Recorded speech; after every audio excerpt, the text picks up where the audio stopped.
जी, अस्सलाम वालेकुम। This is miss Mahvish Askar Ali and आज हम इंट्रोडक्शन टू पॉलिटिकल साइंस का अपना lecture number 3 lecture number 6 cover करने के लिए जा रहे हैं। ठीक है। सो बेसिकली लास्ट लेक्चर तक, दैट इज़ लेक्चर नंबर 5 तक, हमने चैप्टर नंबर 2 जो है उसको कंप्लीट करने की कोशिश की थी, जिसमें हमने टेरिटरी को पढ़ा था कि टेरिटरी बेसिकली हमारे पास क्या होती है। हम स्टेट को देख रहे थे कि स्टेट क्या होती है और कैसे बनती है और उसकी क्या इंपॉर्टेंस है व्हेन वी आर स्टडिंग और talking about political science, right. तो हमने बेसिकली स्टेट में उसके कुछ एलिमेंट्स देखे थे, जिसमें से पहला एलिमेंट था हमारे पास असेंशियल एलिमेंट्स ऑफ पॉपुलेशन था। लेक्चर नंबर 5 में हमने टेरिटरी को कवर किया था, गवर्नमेंट को कवर किया था और सॉवरेनिटी को कवर किया था। ठीक है। उसके बाद हमने देखा था कि स्टेट और गवर्नमेंट का क्या रिलेशनशिप है, कि हम स्टेट को, अगर हम पॉलिटिकल साइंस में पढ़ रहे हैं, पॉलिटिकल साइंस तो हम इसीलिए पढ़ते हैं कि गवर्नमेंट कैसे ऑपरेट करती है, तो उसमें स्टेट का क्या ताल्लुक है उससे। हमने उसको बहुत डिटेल में देखा था। जॉन लॉक और जो बाकी हमारे पास रिसर्चर्स और थिंकर्स थे, हमने उनके पॉइंट ऑफ व्यूज़ को देखने की कोशिश की थी। एंड देन फिर हमने उनके पॉइंट ऑफ डिफरेंसेस भी देखे थे, जो 5 थे हमारे पास, हमने इनमें वो डिस्कस किए थे। दैट वाज लेक्चर नंबर 5 जो हमने प्रीवियस क्लास में डिस्कस किया था। ठीक है। पेज नंबर 39 तक हमने पढ़ा था, 39 के फर्स्ट हाफ तक, और हम इसको यहीं तक, इसको चैप्टर नंबर 2 को अपने एंड करेंगे, बिकॉज उसके आगे के जो दो टॉपिक हैं वो मुझे लगता है कि थोड़ी रेपिटेशन ही है उन चीज़ों की जो हम ऑलरेडी पढ़ चुके हैं, जिसमें उन्होंने बताया कि स्टेट और सोसाइटी क्या होती है और स्टेट और एसोसिएशंस क्या होती हैं। वो हमें थोड़ा बहुत आइडिया है कि सोसाइटी क्या होती है, कि जिसमें मैंने आपको बताया था लोग मिल के एक जगह पे रह रहे होते हैं, उसको हम सोसाइटी बोलते हैं। ठीक है।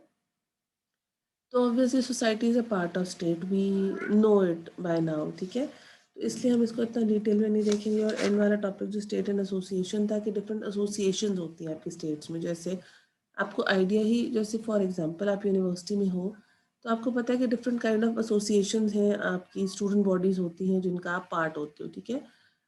जैसे डिबेट एसोसिएशन होती है कुछ, मतलब like association is what when a group of people और अ नंबर ऑफ पीपल मिल के किसी एक कॉमन गोल या टास्क के लिए व्हेन दे कम टुगेदर, यहाँ पे ग्रुप बनाते हो, तो उसको हम एसोसिएशन का नाम देते हैं। तो ये बेसिकली दो हमारे आखिरी टॉपिक्स थे, एंड आई डोंट थिंक हमें इसको इतना डिटेल में पढ़ने की ज़रूरत है, बिकॉज हम ऑलरेडी स्टेट को काफ़ी, जो उसके रेलिवेंट और इम्पोर्टेंट की पॉइंट्स थे वो डिस्कस कर चुके थे। ठीक है। आपका चैप्टर नंबर 2 जो है वो पेज नंबर 39 के फर्स्ट हाफ तक कंप्लीट हो जाएगा फॉर योर सिलेबस। ठीक है।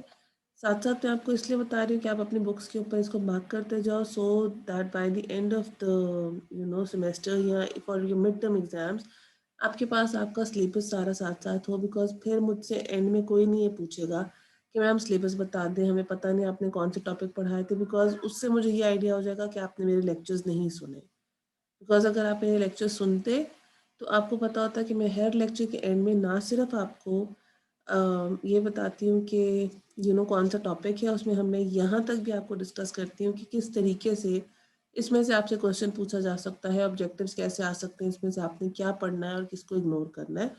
सो अगर आप मेरे लेक्चर्स ध्यान से सुन रहे हो और इवन सुन रहे हो, तो आपको आइडिया हो जाएगा कि हमने क्या पढ़ा है, कितनी डिटेल में पढ़ा है और उसमें किस तरीके के कहाँ से क्वेश्चन हमारे पास आ सकते हैं। So mark it on your books, क्योंकि मैं पेज नंबर बहुत क्लियरली हाईलाइट कर रही हूँ, बार बार कह रही हूँ कि लास्ट डे लास्ट मिनट पे अगर मुझसे कोई पूछेगा, I am not going to tell you anything. Okay. So यहाँ तक हम अपना चैप्टर नंबर 2 को रैप अप कर रहे हैं, और आज हम अपना चैप्टर नंबर 3 स्टार्ट करने के लिए जा रहे हैं।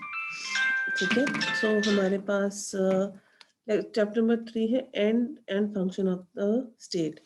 अब हमने स्टेट को तो पढ़ लिया। ठीक है। पिछले अपने चैप्टर नंबर 2 तक हमने ये देख लिया कि स्टेट बेसिकली हमारे पास क्या होती है। अब इस चैप्टर के अंदर हम ये देखने जा रहे हैं कि स्टेट के एंड क्या है और फंक्शंस क्या है। ठीक है। कि एंड मतलब कि उसका वो क्यों बना, एंड का मतलब होता है जो अल्टीमेट गोल होता है किसी चीज़ का आपके पास, राइट। आपको पता ही होगा ऑब्वियसली।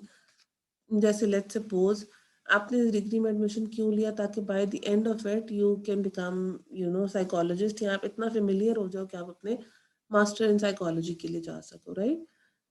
सो ऑब्वियसली स्टेट है, गवर्नमेंट की हम बात कर रहे हैं, चीज़ें पढ़ रहे हैं, तो उसके बनने का भी कोई ना कोई मकसद होगा ना हमारे पास। तो एंड बेसिकली हमारे पास क्या होता है, वो मकसद होता है जिसके लिए कोई भी चीज़ फॉर्म की जाती है, जिसके लिए कोई भी चीज़ तैयार की जाती है। और फंक्शन क्या होता है कि उसका रोल क्या है। एंड तो हमारे पास मकसद हो गया ना, अब फंक्शन हमें क्या बताता है कि उसका रोल क्या है। किसी जैसे ओके, इसको अब मैं इसी तरह रिलेट करती हूँ। मैंने आपको बताया कि आपका जो फंक्शन सॉरी एंड है to getting enrolled in degree और यूनिवर्सिटी, वो ये है कि by the end of this आप इतना ज़्यादा नॉलेज ले लो कि आप अपने मास्टर इन साइकोलॉजी के लिए जा सको एंड इवेंचुअली आप साइकोलॉजिस्ट बन सको। अब उसमें जो भी आपको सब्जेक्ट्स पढ़ाए जा रहे हैं, उनका कोई ना कोई फंक्शन है, मतलब कोई ना कोई इम्पोर्टेंस है, कोई ना कोई मकसद है, जिसकी वजह से आपको पढ़ाया जा रहा है, ठीक है? Even this introduction to political science आपको पढ़ाया जा रहा है, हम इंट्रोडक्शन टू एजुकेशन का चैप्टर पढ़ रहे हैं, सब्जेक्ट पढ़ रहे हैं, सॉरी। तो वो क्यों हमें पढ़ाया और बताया जा रहा है? बिकॉज़ उसका मकसद ये है या उसका फंक्शन ये है कि आप फ़ेमिलियर हो सको इन सब चीज़ों के से कि आपको पॉलिटिकल व्यूज़ बताने का मकसद ये है कि जब आप कहीं पे भी बैठते हो या आपसे कोई डिस्कशन होती है किसी पॉलिटिकल सिनेरियो में, तो एट लीस्ट आपको कुछ बेसिक चीज़ों का आइडिया हो। दिस इज़ द रीज़न कि मैं इतना डेप्थ में जाके आपको वर्ड टू वर्ड और टॉपिक टू टॉपिक ये नहीं पढ़ा रही, because even I know that you are not doing your masters और बैचलर्स इन पॉलिटिकल साइंस, ठीक है? तो आपको उतना डीपली चीज़ें पढ़ाने की ज़रूरत नहीं, बट येस, जैसे हम इस्लामियात पढ़ते हैं, हम इंग्लिश पढ़ते हैं, उसी तरह से पाक स्टडीज़, हिस्ट्री, पॉलिटिकल साइंस, ये वाली चीज़ें हमारे लिए इम्पॉर्टेंट है, because we live in this country. हमें पता होना चाहिए कि ये किस तरह से ऑपरेट करती है, कौन से फिनोमेनाज हैं जिनको जानना हमारे लिए ज़रूरी है। सो हम we are getting familiarized with the concepts at the same time, but I am not taking you into very in depth kind of studies, because even वही बात कि आई अंडरस्टैंड थी कि आप मास्टर्स इन पॉलिटिकल साइंस नहीं कर रहे हो कि मैं आपको एक-एक वर्ड बाय वर्ड और चैप्टर बाय चैप्टर और लाइन बाय लाइन चीज़ें पढ़ाऊँ। तो हम एक ओवरव्यू और एक कॉन्सेप्ट अंडरस्टैंड करते जा रहे हैं चीज़ों का। So back to our topic कि हमने अब क्या पढ़ने जा रहे हैं हम end and function of the state. समझ में आ गया ना कि एंड क्या है, हमारे पास अल्टीमेट गोल है, और फंक्शन क्या है कि आपकी जो गवर्नमेंट है या स्टेट है वो किस तरीके से फंक्शन करती है। तो बेसिकली उन्होंने क्या कहा कि function and end of the state are correlated. Obviously समझ आता है कि जब कोई चीज़ प्रॉपर्ली फंक्शन करेगी तभी तो आप अपने मकसद तक पहुंच सकोगे ना। मतलब जैसे मैंने अभी बताया, आपका मकसद क्या है? डिग्री पॉलिटिकल सॉरी साइकोलॉजी में हासिल करना।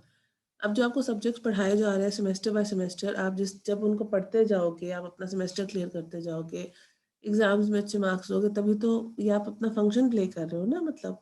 और जब आप ये सब कर लोगे तो आप अपने एंड गोल तक आसानी से पहुंच जाओगे। समझ में आ गया? तो ये दोनों चीज़ें कोरिलेटेड हैं हमारे पास, लेकिन हमारे पास इसके डिफरेंट स्कूल ऑफ थॉट्स हैं। स्कूल ऑफ थॉट्स हमारे पास क्या होते हैं? डिफरेंट ओपिनियंस, डिफरेंट माइंडसेट्स होते हैं। डिफरेंट लोगों ने डिफरेंट टाइम पीरियड के अंदर अपनी अपनी ओपिनियंस दी होती हैं, और वो इतनी स्ट्रांग हो जाती हैं कि उनके बिलीवर्स बहुत ज़्यादा हो जाते हैं, उसी से बिलीव करना शुरू कर देते हैं। और जब एक ख़ास अमाउंट ऑफ पीपल एक ही आइडिया को एक्सेप्ट करना शुरू कर देते हैं, तो उनको हम स्कूल ऑफ थॉट्स का नाम दे देते हैं। ठीक है? मल्टीपल थॉट्स है ना, नाम से आपको समझ आना चाहिए। तो बहुत सारे लोगों की सोच जब एक ही तरह की हो जाती है, तो हम उसको कहते हैं कि ये एक किस्म का स्कूल ऑफ थॉट हमारे पास आ गया। तो जब हम इस कॉन्टेक्स्ट में बात करते हैं state and and function of the state की, तो उसमें डिफरेंट स्कूल ऑफ थॉट्स है हमारे पास, जिसमें सबसे पहला स्कूल ऑफ थॉट्स जो ग्रीक फिलोसफी से आता है। अब तक आप देखो जितनी भी हमने टॉपिक्स पढ़े हैं, उनका ओरिजिन हमारे पास ग्रीक फिलोसफर से ही हो रहा है, because they were the thinkers of that time. वो सबसे एंशियंट जो थिंकर्स थे, रिसर्चर्स थे, स्कॉलर्स थे, वो हमारे पास ग्रीक स्कॉलर्स थे। तो उन्होंने क्या किया कि कोई भी कॉन्सेप्ट इंट्रोड्यूस कराया, उन्होंने हमें चीज़ों की अवेयरनेस दी, और उसके बाद मज़ीद उनके ऊपर रिसर्च होती चली गई और उनको एडवांस करते चले गए, और उनकी अंदर इम्प्रूवमेंट आती गई। तो उन्होंने डाइवर्जेंट व्यू हमें ग्रीक स्कॉलर्स में उन्होंने क्या बताया था? State as an end in itself, not means towards end. उन्होंने कहा कि स्टेट हमारे पास एंड नहीं है। ऑब्वियसली स्टेट हमारे पास एंड नहीं, लेकिन वो हमारा एक ज़रिया है उस एंड तक पहुंचने का। जैसे मैंने आपको बताया ना कि ये डिग्री आपका एंड नहीं है। एंड आपका क्या है? You want to become psychologist. End तो आपका वो है, लेकिन ये डिग्री जो है बीएस साइकोलॉजी, ये एक ज़रिया है आपका उस अल्टीमेट गोल तक पहुंचने के लिए। यही सेम बात उन्होंने स्टेट के लिए कही कि जो स्टेट है या जो गवर्नमेंट है, वो हमारा एंड गोल नहीं होती है, हमारे एंड गोल तक पहुंचने का तरीका होती है। एंड गोल हमारे पास क्या होता है कि जिस भी मुल्क की वो गवर्नमेंट है, उसको प्रॉस्पेरिटी की तरफ लेके जाए, उसको ग्रोथ की तरफ लेके जाए, तो ये हमारा एंड गोल होता है। स्टेट का या गवर्नमेंट का, वहाँ पे रहने वाले लोग खुशहाल ज़िंदगी गुजार सकें, ये एंड गोल होता है। तो स्टेट हमारे पास क्या करती है, वो एक ज़रिया होती है उस एंड गोल तक पहुँचने का हमारे पास। ओके? उसके बाद हमारे पास प्लेटो और एरिस्टोटल है, जिन्होंने कहा कि state is bound by an ethical and, it does not come into existence for the sake of preserving life, rather it endeavours for the maintenance of virtuous life. अब उन्होंने क्या कहा कि स्टेट हमारे पास सिर्फ इसलिए नहीं बनी कि लोग वहाँ पे आराम से आए और अपनी ज़िंदगी गुजार सकें या ज़िंदगियाँ वहाँ पे रह सकें, बल्कि स्टेट हमारे पास इसलिए बनती है ताकि लोग अपनी ज़िंदगी खुशहाली के साथ गुजार सकें। वर्चुअस लाइफ का मतलब है एक अच्छी साफ सुथरी एथिकली साउंड और सही तरीके की ज़िंदगी गुजार सकें। स्टेट हमारे पास इसलिए बनती है। उसके बाद हमारे पास जो मिडीवल रिसर्च स्कॉलर्स थे, उन्होंने क्या कहा कि जो हमारे पास ये जो स्फीयर ऑफ हमारे पास मतलब ये जो पॉइंट ऑफ व्यू है, ये फुली डेवलप्ड अभी नहीं है। हमने ये तो कह दिया कि हमें एंड गोल तक पहुंचना है, विच इज़ योर वहाँ पे रहने वाले लोगों की खुशहाल ज़िंदगी। लेकिन अभी भी इस आइडिया के अंदर बहुत सारी चीज़ों का पता चलना और अंडरस्टैंड करना ज़रूरी है कि कैसे खुशहाल ज़िंदगी, मतलब क्या क्राइटेरिया आपके पास ये डिसाइड करने के लिए कि आप खुशहाल ज़िंदगी की तरफ लोगों को लेके जा रहे हैं, या आपके जो डिसीजंस हैं वाकई ही वो लोगों को खुशहाल ज़िंदगी दे सकते हैं या नहीं। अब ये वो सारे क्वेश्चंस हैं that need to be answered, right. तो उन्होंने क्या कहा कि स्टेट हमारे पास सिर्फ गार्डियन हो सकती है राइट का। राइट्स का गार्डियन का क्या मतलब है कि किसी के साथ ज्यादती ना हो वहाँ पे रहने वाले लोगों की। फॉर एग्जाम्पल मैं इस स्टेट का पार्ट हूँ, तो गवर्नमेंट क्या करती है कि वो इस चीज़ को मेक श्योर करती है लॉ के थ्रू कि मेरे साथ किसी किस्म की इनजस्टिस नहीं होनी चाहिए। और जब मेरे साथ कोई इनजस्टिस नहीं होगी, तो एक तरीके से मैं अपनी ज़िंदगी अच्छे से और खुशहाली से ही गुजार रही होंगी कि मेरे साथ मतलब मुझे if I deserve a job I get a job. अगर मैं कहीं एडमिशन डिज़र्व करती हूँ, मुझे एडमिशन मिला, मैं जॉब डिज़र्व करती हूँ, मुझे जॉब मिली। अगर मैं रोड के ऊपर हूँ और मेरे साथ मतलब मैं गाड़ी चला रही हूँ, तो मेरी लॉज प्रोटेक्टेड है। या मैं रह रही हूँ और मेरे साथ कोई रॉबरी हो जाती है कुछ, तो लॉ उसको मेक श्योर करता है कि वो उन लोगों को पकड़े, सजा दे। तो ये सारी चीज़ें क्या है कि ये वो एक जस्टिस मेंटेन करने की कोशिश कर रहे हैं ताकि मैं एक एथिकली और खुशहाल ज़िंदगी अपनी गुजार सकूँ। समझ में आ रहा है? तो इन्होंने हमें क्या पॉइंट ऑफ व्यू दिया, जो मिडीवल हमारे पास जितने भी स्कॉलर्स आए ग्रीक और उनके बाद, उन्होंने कहा कि स्टेट हमारे पास सिर्फ गार्डियन है, जो मेक श्योर करती है कि किसी इंसान के साथ किसी किस्म की कोई ज्यादती ना हो। ठीक है।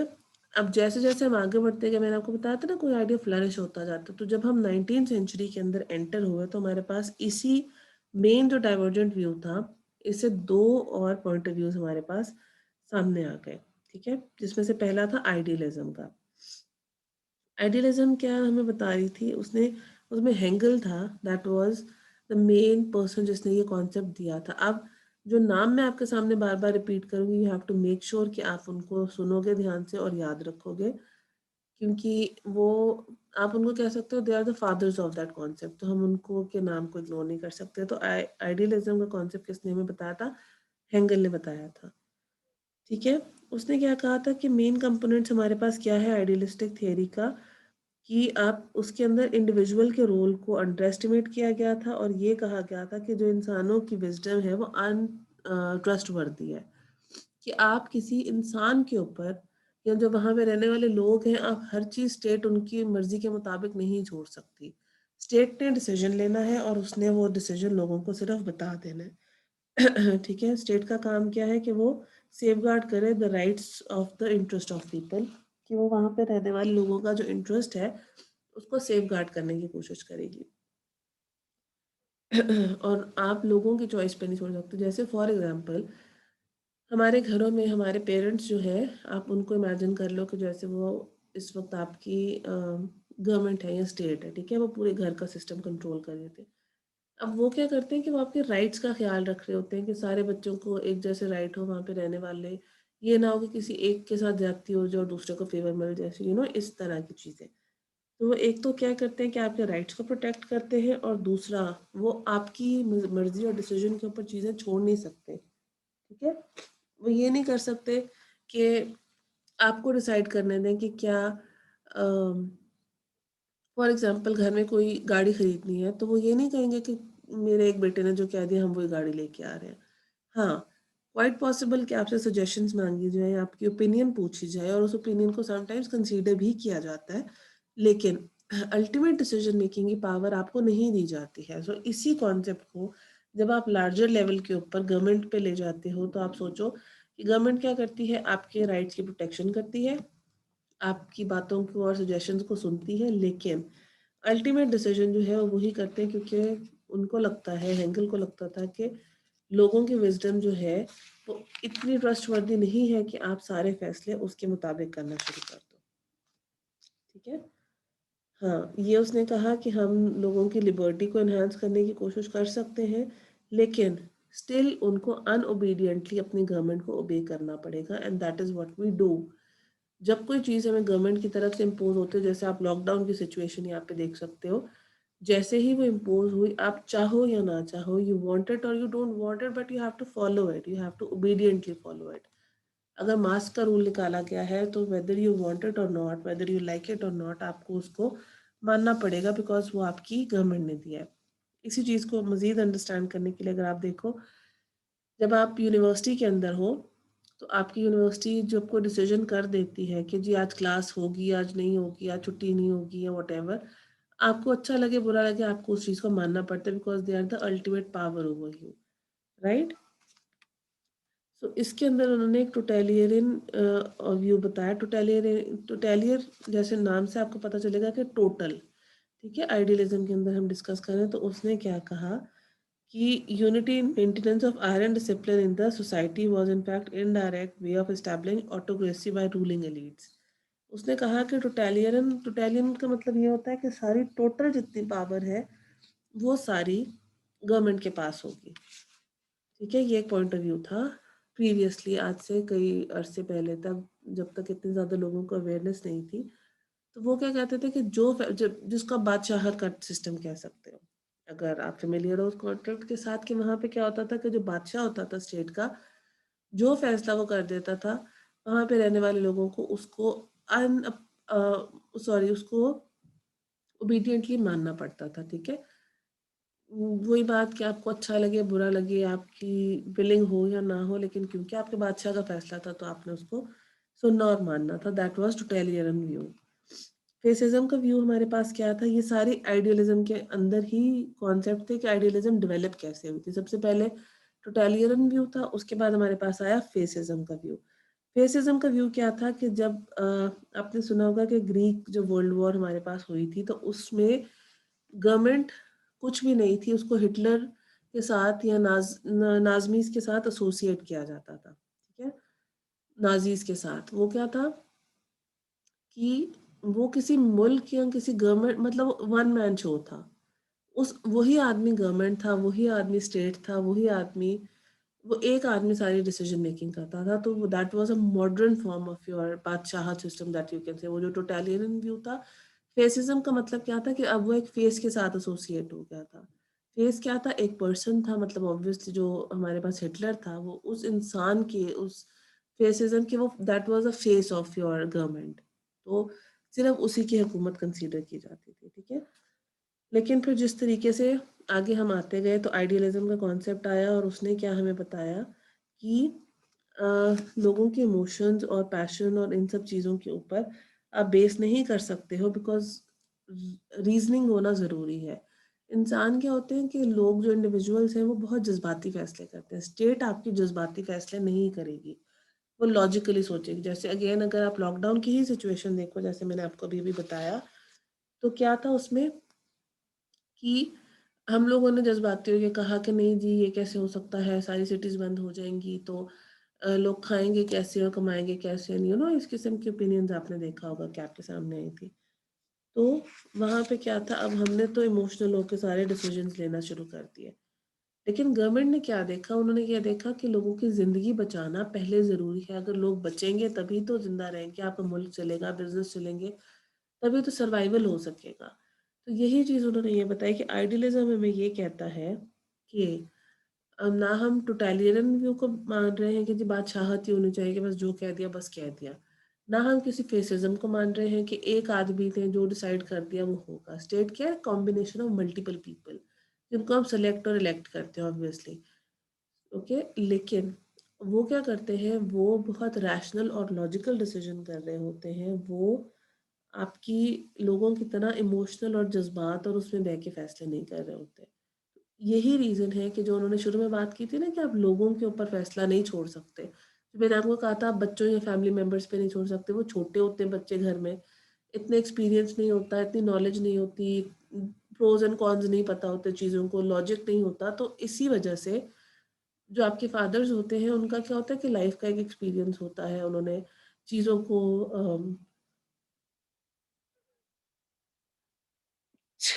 सॉरी मेरी थोड़ी-सी तबीयत ख़राब है सो एक्सक्यूज़ मी ठीक है? Just give me a minute या सो उन्होंने मैंने आपको क्या बताया कि आप बच्चों की चॉइस के ऊपर चीज़ें नहीं छोड़ सकते हो, योर फादर विल डिसाइड। यही चीज़ इंडिविजुअलिज़्म में उन्होंने बताई है कि आप बच्चों की मर्ज़ी और उसके ऊपर चीज़ों को नहीं सॉरी लोगों के उसके ऊपर नहीं छोड़ सकते बिकॉज़ लोग क्या होते हैं हमारे पास इर्रेशनल होते हैं, वो जज़्बात में आके कोई फ़ैसला कर देंगे और गवर्नमेंट क्या होती है वो लॉजिक से सोचती है और वो उस चीज़ का लॉन्ग टर्म इफ़ेक्ट देखने की कोशिश कर रही होती है। ठीक है? सो यहाँ तक हमारा आइडियलिज़्म का कॉन्सेप्ट ख़त्म हो गया है। बाकी जो 2 इसके व्यूज़ और हैं दैट इज़ यूटिलिटेरियन एंड इंडिविजुअलिज़्म। वो हम अगली क्लास में इंशाल्लाह पढ़ेंगे। आइडियलिज़्म का याद रखना आइडियलिस्ट से है मतलब जो आइडियल हमारे पास फ़ॉर्म हो सकती है, वो ये है स्टेट की। बाकी जो 2 पॉइंट ऑफ व्यूज़ हैं, वो थोड़े से मॉडर्न पॉइंट ऑफ व्यूज़ हैं, उनको हम अगली क्लास में इंशाल्लाह कवर करेंगे। अ, अगर आपकी कोई क्वेरी होगी, कोई ऐसी चीज़ है जो आपको नहीं समझ में आई, तो आप मुझसे पूछोगे। मैंने आपको बता दिया पेज नंबर 39 तक हमने अपना चैप्टर नंबर 2 एंड किया है और 43 से चैप्टर नंबर 3 स्टार्ट कर दिया है और ये जहाँ तक पढ़ना है और जो-जो टॉपिक्स पढ़ने हैं, मैं आपको साथ-साथ बता रही हूँ। पेपर पॉइंट ऑफ व्यू से ये है कि आपने जो कॉन्सेप्ट्स मैंने आपको बताए हैं, आप पढ़ोगे ज़रूर इसको बुक में से, हाइलाइट करोगे जो चीज़ें मैंने आपको बताई हैं, नोट्स बनाओगे।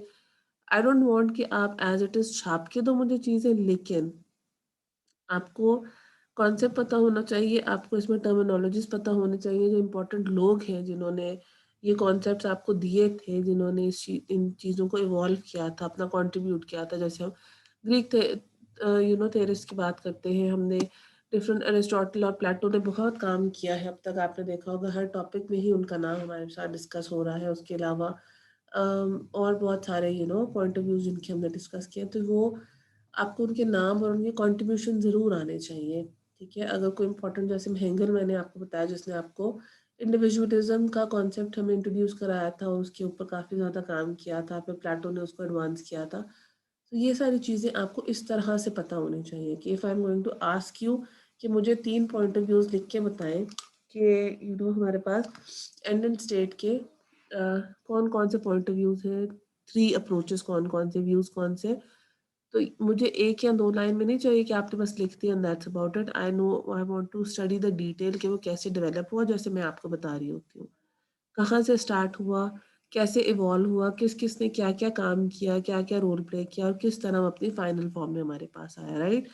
ऑब्जेक्टिव जहाँ तक है तो मैं आपसे इसी तरह से पूछ सकती हूँ कि इसमें कंट्रीब्यूटर कौन था, किसने कॉन्सेप्ट इंट्रोड्यूस कराया था, हेंगल ने क्या चीज़ बताई थी। सो आपको मेन उसका जो आइडिया है वो पता होना चाहिए कि फलाने रिसर्चर ने का नाम अगर आया तो उसने ये कहा था या उसने ऐसे कंट्रीब्यूट किया था। तो इस तरीके से आपने पेपर की प्रिपरेशन करनी है। द रीज़न मैं आपको साथ-साथ बताती रहती हूँ वो यही है कि आप जब पढ़ोगे तो आप साथ-साथ उसको और चीज़ों को उन्हीं एंगल और उन्हीं पर्सपेक्टिव से देखोगे, आपके लिए ईज़ियर हो जाएगा। अदरवाइज़ एंड में अगर आप अपनी बुक उठा के देखोगे, तो आपको लगेगा कि बहुत थियरी है और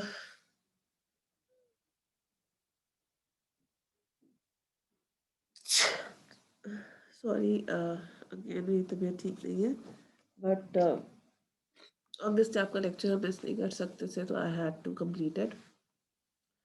एनी हाउ आपने मैंने बता दिया आपको कि आपने इस तरीके से पढ़ना है बिकॉज़ एंड में अगर आप सिर्फ उठा के देखोगे ना, तो आपको लगेगा कि बहुत बुकिश है, बहुत थियरी है, नहीं पढ़ा जा रहा। तो मैं आपको साथ-साथ ये भी गाइड कर रही हूँ कि आपने क्या पढ़ना है और कैसे पढ़ना है, ठीक है? From your paper perspective. तो एंड में please don't come up to me और मुझसे ये कोई नहीं कहेगा कि बहुत थ्योरी है और नहीं पढ़ा जा रहा, सिलेबस कम कर दें, बिकॉज़ ऐसा कुछ नहीं होने वाला। Listen to my lectures properly, कोई चीज़ नहीं समझ में आ रही, आप मुझसे डिस्कस कर सकते हो। एंड मैं थोड़ा-थोड़ा आपको ऑनेस्टली इसीलिए पढ़ा रही हूँ बिकॉज़ मैं आपको यूजुअली कोशिश करती हूँ कि एक-एक टॉपिक, एक-एक कॉन्सेप्ट के साथ लेके चलूँ। हालाँकि ये 3 जो व्यूज़ हैं ये इकट्ठे ही हैं, लेकिन मैंने आपको तीनों इकट्ठे इसलिए नहीं पढ़ाए क्योंकि आई डोंट वांट कि आपके दिमाग में वो चीज़ें मिक्स अप हो जाएँ।